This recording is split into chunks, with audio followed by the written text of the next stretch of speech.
Santi Martínez Cartier, nuestro especialista en encíclicas hoy, para conversar sobre el flamante escrito de León XIV que se publicó esta semana. Sí, que salió este lunes, 25 de mayo, mientras algunos de nosotros estábamos comiendo un locrito. El Papa presentó su primera encíclica, que también es el primer texto, gran texto doctrinal de su pontificado. Y eso, de la fecha, como decías antes, también la fecha no fue casual, porque está firmada el 15 de mayo para conmemorar el 135º aniversario de Rerum Novarum. Hemos hablado largo y entendido sobre Rerum Novarum en su momento, pero porque esencialmente es el documento donde nace la doctrina social de la Iglesia, inaugurada justamente por León XIII, el homónimo por el que León XIV toma su nombre, que frente a la Revolución Industrial, o en realidad frente a los efectos de la Revolución Industrial, escribe esta encíclica para abordar justamente las cosas nuevas. Rerum Novarum quiere decir eso, quiere decir como de las cosas nuevas.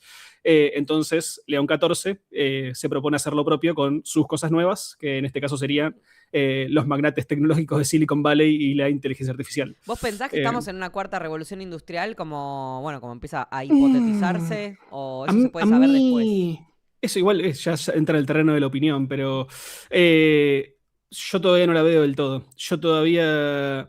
Y hasta Peter Thiel ha dicho que hay cosas de todo el auge de la IA que le parecen un poco burbuja.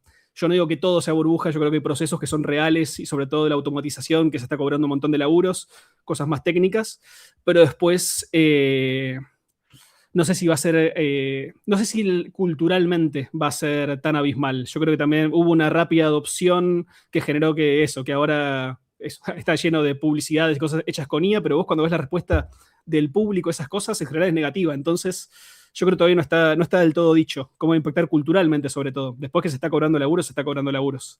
Y un poco está Pero impactando también culturalmente. sí, pero yo no sé si va a ser, no sé si va a cambiar la estética de la época. Lo que me preocupa también en algún punto, si querés, es que está condicionando la forma en que, yo como persona que escribe, que condiciona la forma en que escribís, sobre todo para intentar que no suene como IA, cosas que antes no eran propias de la IA. Evitás ciertas formas, Sí, el adversativo es las el adversativas sobre cliché. todo, los guiones, la raya larga como símbolo de puntuación, porque lo usa mucho, porque lo toma del inglés y lo aplica al castellano, pero lo hace mal la IA en general, pero como hay cosas que empezás a evitar para no sonar o no parecer IA, y eso es interesante cómo va a construir. Eso nosotros Pero que estamos preocupados porque no piensen que somos una IA, otras personas quizás empiezan a formatearse y a escribir sin ningún cuestionamiento como una IA, porque eso se va planteando como una nueva dinámica lingüística. no, y sobre todo si es en etapas formativas, ¿no? Es algo que, como eso, por generacionalmente no hemos tenido en etapas formativas, hay que ver cómo pega eso de acá a unos años.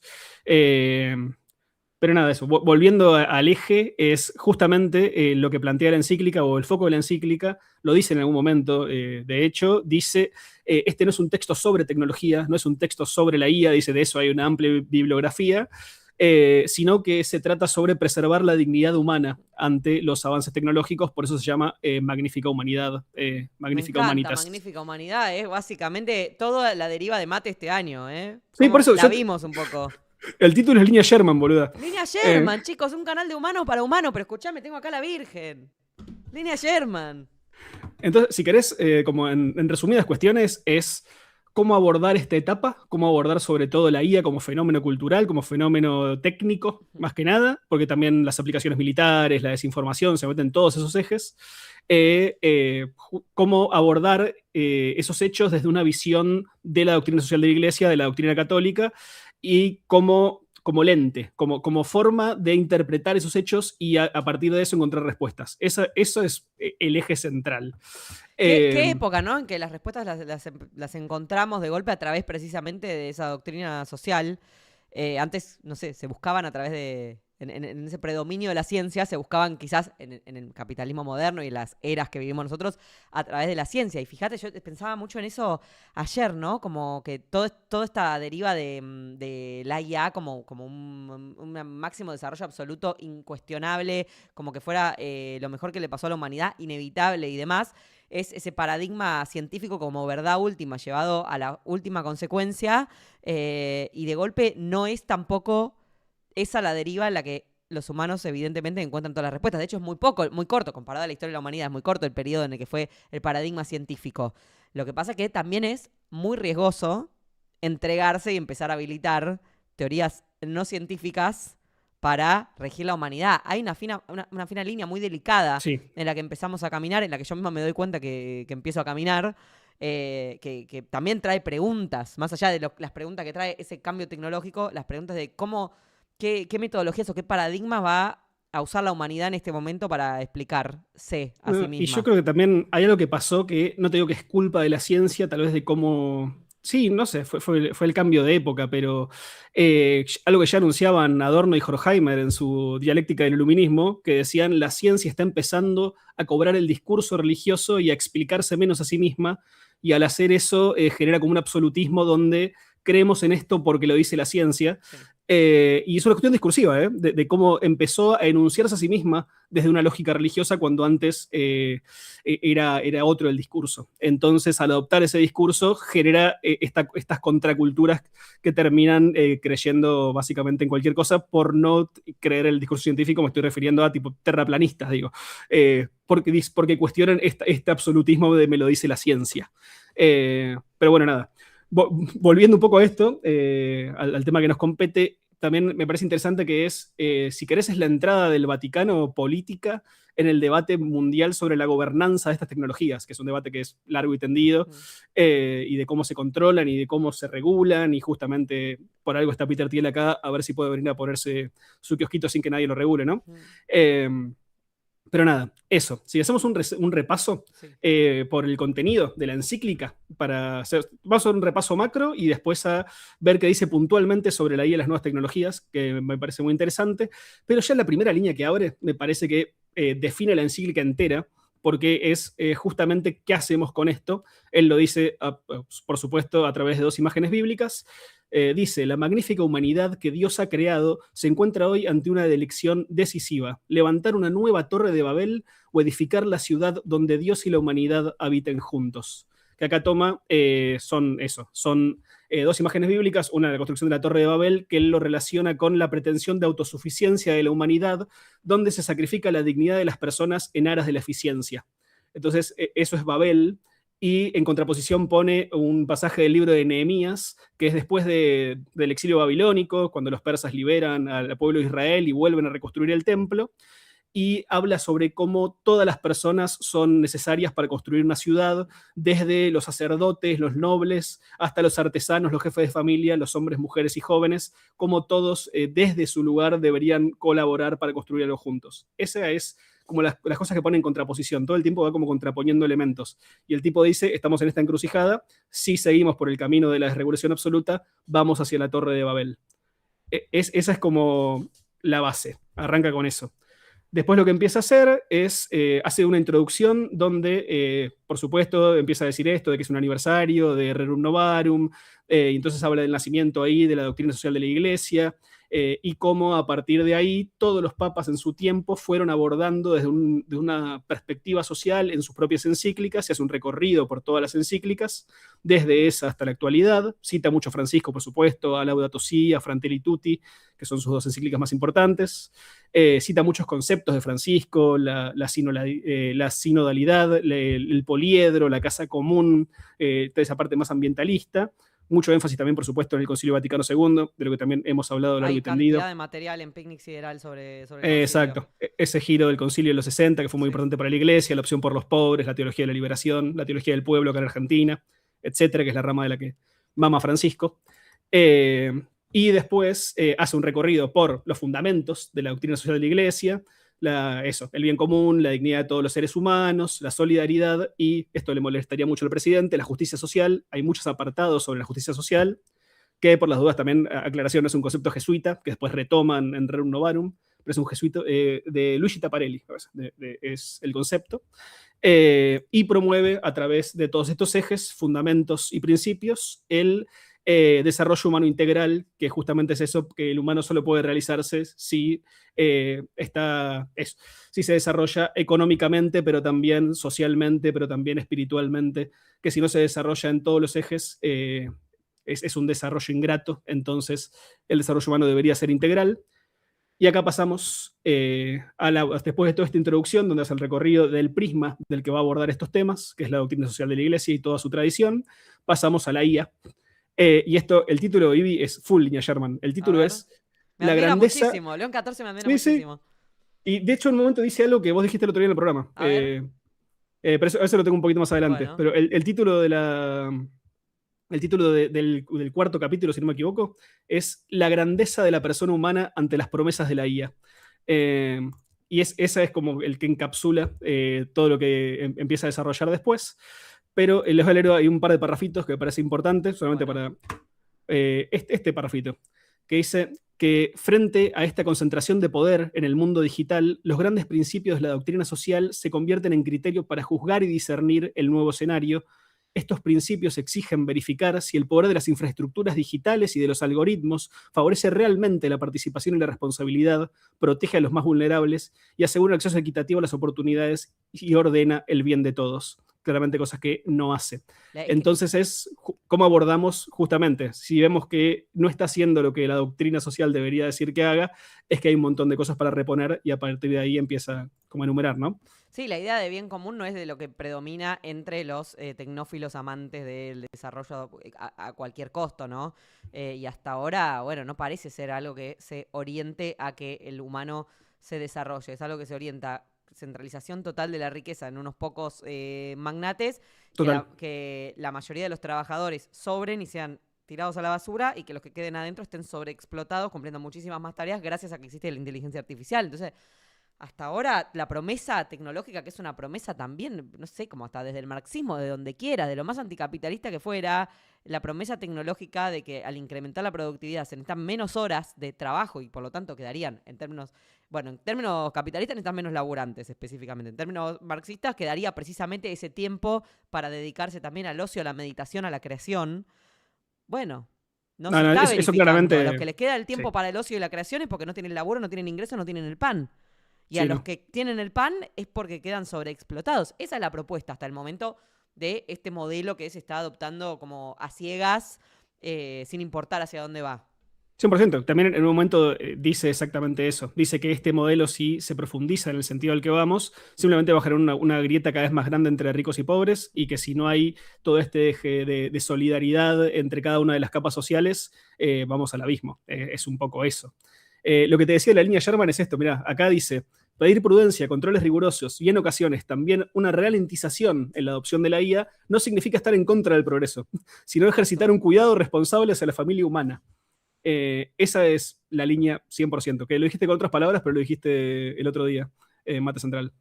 ¿Qué te iba a decir? Y acá para mí esto que te decía de que por momentos siento que le responde directamente a los magnates de Silicon Valley. Vos me pasaste el otro día un fragmentito, que no sé si lo querés mostrar, si no, no hace falta, pero que... ¿El de Sam Altman? El de Altman. Ok. Ahora aviso a todos que esto va a ser desprolijo. O sea, el primero que tenía las placas no lo ponemos. No, no hace falta. Ok. Tiene que ser a ver qué se está viendo. Ahora vamos a dejar de ver a Santi y espérate, que yo ténganme muchísima paciencia. Tengo que acomodar la ventana y después para volver a ver a Santi voy a tener que acomodar la ventana otra vez. Bueno, ustedes con mucha paciencia, con esta operadora ocasional que soy yo. Ahí lo vemos a Altman, Santi sigue en línea igual. Pongo desde donde dijiste. Bueno, ahora se cuelga internet. Bárbaro, viejo. Ahí vamos con el creador. El creador de ChatGPT, básicamente. See a future. Sí, OpenAI. We see a future where intelligence is a utility, like electricity or water, and people buy it from us on a meter and use it for whatever they want to use it for. The demand that we see for that seems like it's going to continue to just go like this.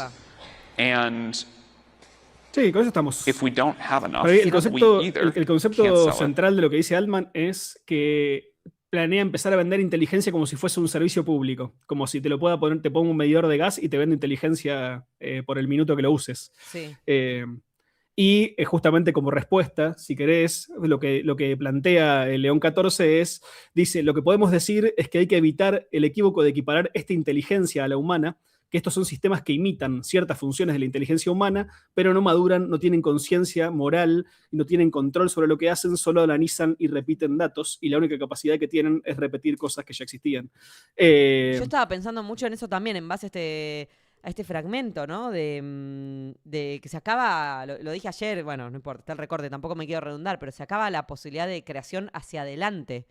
Porque si todos terminamos como enchufados a esa máquina como de mínima asistente y de máxima creador total de esa creación humana, y a su vez esa máquina solo se dedica a remixar lo que ya hizo la humanidad en tiempos anteriores, ¿qué lugar cabría para lo nuevo? Pues efectivamente la creación, sea una eureka científica, sea la creación artística, la creación filosófica, espiritual. Es que yo todavía tengo, por eso te decía que todavía no estoy 100% seguro de que esto, o sí, que esto tal vez tengo la esperanza o de que esto, por ciertas cosas que veo, que puede llegar a desencadenar en un contramovimiento, en algo cada vez más analógico o en algo cada vez más desconectado, por lo menos de esa estética y de esa lógica. Lo que pasa es que nos enseñó Matrix que hay que desconectar la máquina a tiempo, ¿no? Cuando ya necesitas apagar sí, el sol. Bueno, bueno, por semana. eso. Ya no, vamos a estar de golpe apagando el sol. Y no va sí, a funcionar, ¿me entendés? Porque esa es la lógica de la singularidad. Hay unos que pero están va más allá eso. de lo que cada uno de nosotros haga. Va más allá, está por encima. O sea, en su momento fue ese divague de, ay, sos tan socialista y usás celular. Y sí, hermano, ¿cómo querés que viva? Bueno, esta deriva es así, pero mucho más profunda. Estamos en un momento... Va a ser interesante. Lo bajonía Santi. Sí, va a ser interesante. No. Me encanta este debate. Ojalá estuviera más formada para el tema. Bueno, ¿qué más, Santi? No, y después el Papa, no hace falta que pongamos el video si querés, es un toque. Pero el Papa llama a desarmar la IA, que lo dice con esos términos. Lo dijo de una forma cuando presentó la encíclica en vivo, pero después dijo, esto me parece muy interesante porque dice que hay que sacar a la IA, sustraerla de la lógica de competencia armamentística. Porque tiene consecuencias no solo militares, sino también económicas y cognitivas, y que hay que sacarla de esa carrera loca de ir hacia adelante, que es lo que hace que nadie frene en el camino y nadie se pare a pensar, y es lo que va a provocar estos desequilibrios, ¿no? Y después también, obviamente, tiene todo un apartado grande sobre transhumanismo y posthumanismo. ¿Cuál es la diferencia entre transhumanismo y posthumanismo? Y porque transhumanismo planea... Los dos nacen o sea, uno es una consecuencia del otro, si querés. Sí. Porque el transhumanismo es esta cuestión de aumentar las capacidades humanas a través de la tecnología. En realidad nace también a través de... Lo que hablábamos hace un rato, como lo que hablábamos hace unos días, la Olimpiada de Peter Thiel. Exacto, eso es un experimento que va hacia el transhumanismo, o sea, tiene esa lógica, la de crear como superhombres.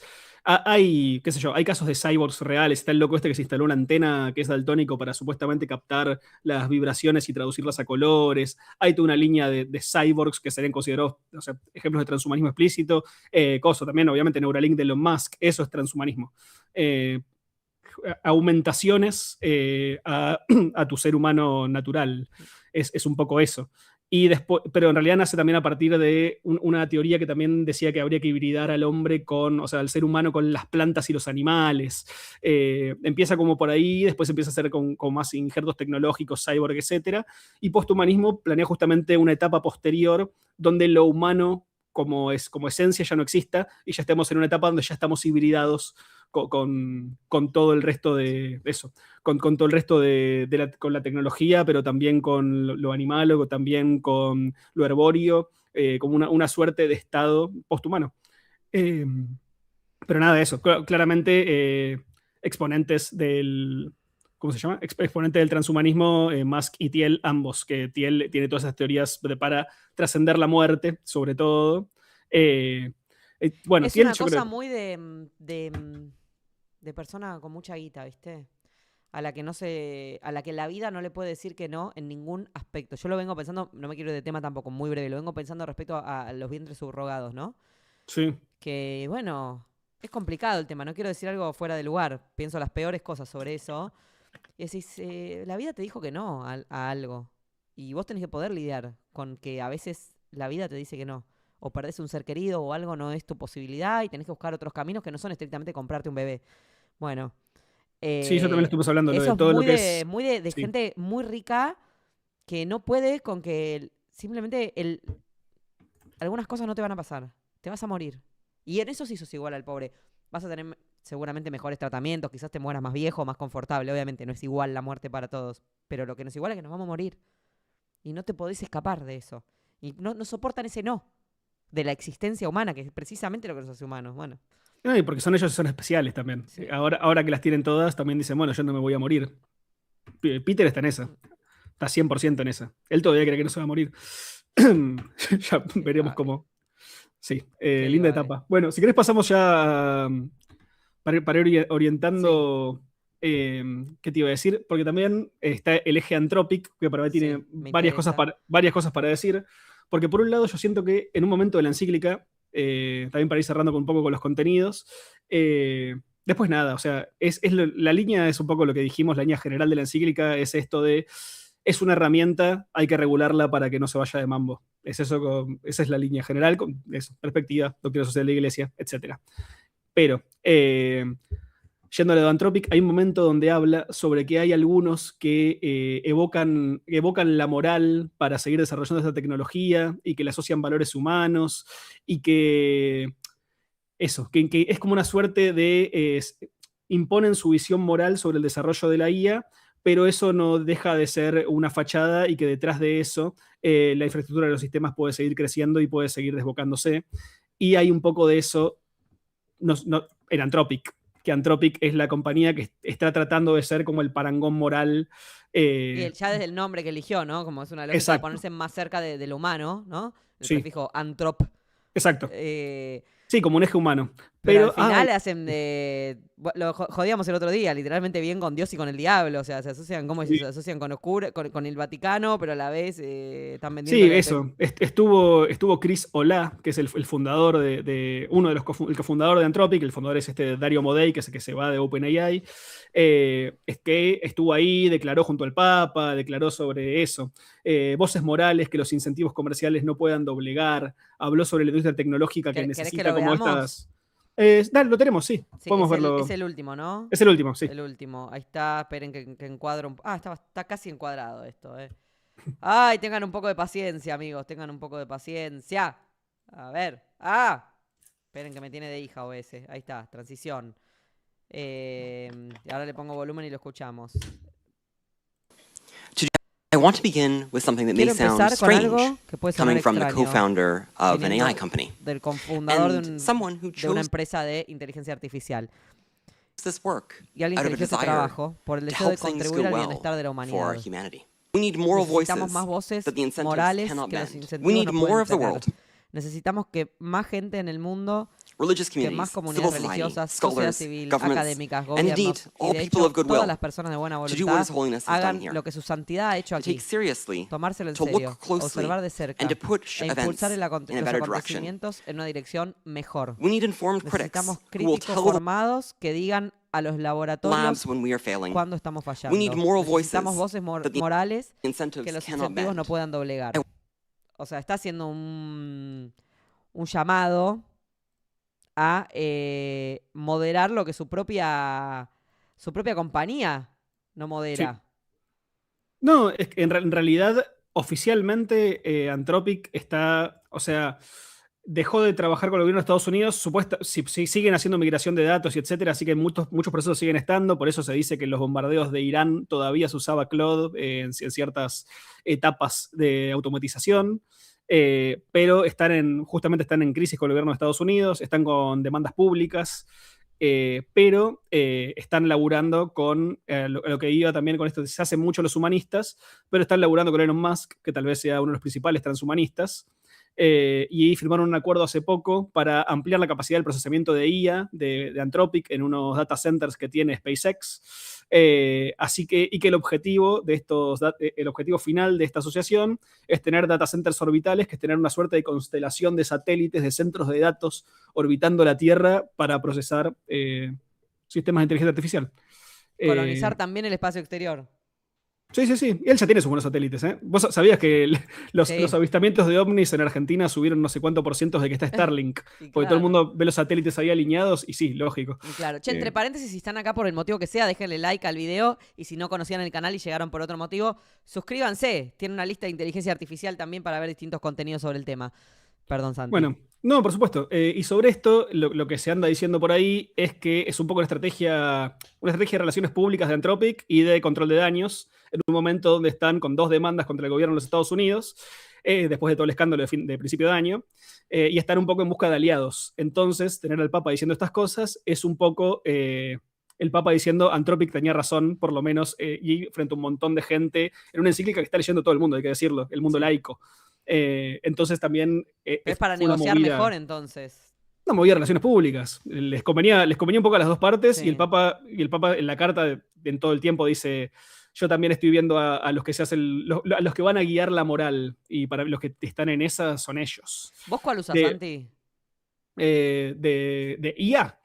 Y no, pero es un poco para el laburo, uso OpenAI, o sea, uso ChatGPT para cosas más visuales. Después uso Gemini un poco también, pero porque Google ya te la da. Y usé Claude para cosas más de datos, tipo te voy a procesar Excels. Okay. Pero cosas más técnicas es mejor Claude, cosas más visuales es mejor GPT. Son herramientas. Desconocido para mí. Bueno, ¿queda algo para este envío? Sí, no, y eso, algo que me parece muy interesante de Anthropic, antes de cerrar, hay un detallecito más, que esto me parece, no sé si es más preocupante aún, que lo habíamos hablado cuando hablamos justamente de este conflicto y de quién es Dario Amodei, el fundador, porque varias veces ya deslizó que la IA puede llegar a tener conciencia. Dice que hay un no sé qué porcentaje de que sus propios sistemas estén generando una conciencia, que todo el mundo serio de las ciencias le dice, chicos, están en cualquiera. Es imposible que sistemas de datos que hablan entre sí, que redes de lenguaje desarrollen conciencia. Pero incluso llegaron a desarrollar, Claude tiene como una suerte de coso de la empresa, de programa de la empresa que se llama Model Welfare, que es como para cuidar que cuando se estresan los sistemas de lenguaje. Váyanse a robar a los caminos, hermano. El único sistema de lenguaje estresado acá es Ivana Sherman. ¿Cómo van a estresarse, hermano? Sos una máquina. Para eso lo hago yo. ¿Vos te das cuenta? Es el verdadero, yo lo hago. Por eso digo, pero si los humanistas de repente están hablando, o sea, ¿a quién preferimos? ¿A los transhumanistas desbocados o a estos humanistas que ahora están diciendo que la IA tiene conciencia? Ay, te estresaste, papito. Bueno, vení, hacemos unas meditaciones. No, hermano. Es un delirio absoluto. También dice que son estrategias para generar una sobreregulación y que les ayuden ellos en el mercado, ya están plantados, etc. Pero para terminamos con esto. Repercusiones hubo muy pocas, llamativamente pocas. Nadie de todos los que hablan todo el tiempo y boquean todo el tiempo salió a decir nada preciso sobre la encíclica hasta este momento, por lo menos, pues estuve buscando hasta recién. No se pronunció Trump, no se pronunció Musk, no se pronunció Thiel, no se pronunció ninguno. Se pronunciaron Doug Burgum, que es el secretario de Interior de Estados Unidos, que dijo que le parecía raro que el Papa esté haciendo editoriales sobre tecnología. Me pareció un poco gracioso igual. Y defendió la construcción de centros de datos, afirmando que son positivos para la humanidad. Y el otro, que esto sí me parece interesante, pues genera también un efecto, J.D. Vance se pronunció, que hace poco había dicho que el Papa tiene que cuidarse antes de hacer declaraciones sobre teología y no sé qué. Esta vez dijo que por lo que leyó, se vio no la leyó toda, le pareció muy profundo, y que es justo este tipo de cosas las que uno esperaría de un líder de la iglesia. Mira. Y incluso dice, hay nuevas tecnologías y nuevas formas de guerra, por lo que hay que actualizar la doctrina de la guerra justa, que es algo de lo que habla en la encíclica, y hay nuevas formas de interacción entre los seres humanos, por lo que hay que replantearse toda la doctrina social católica a la luz de un nuevo mundo en el que vivimos, y creo que eso es precisamente lo que el Papa está intentando hacer, así que me alegro que lo haya hecho. Mira. Neutral, pero más a favor que en contra, y esto lo pone en conflicto con nuestro ahora coterráneo Peter Thiel, que es el que le financió la campaña, que han laborado juntos, laboraron juntos en 2 empresas de capital de riesgo.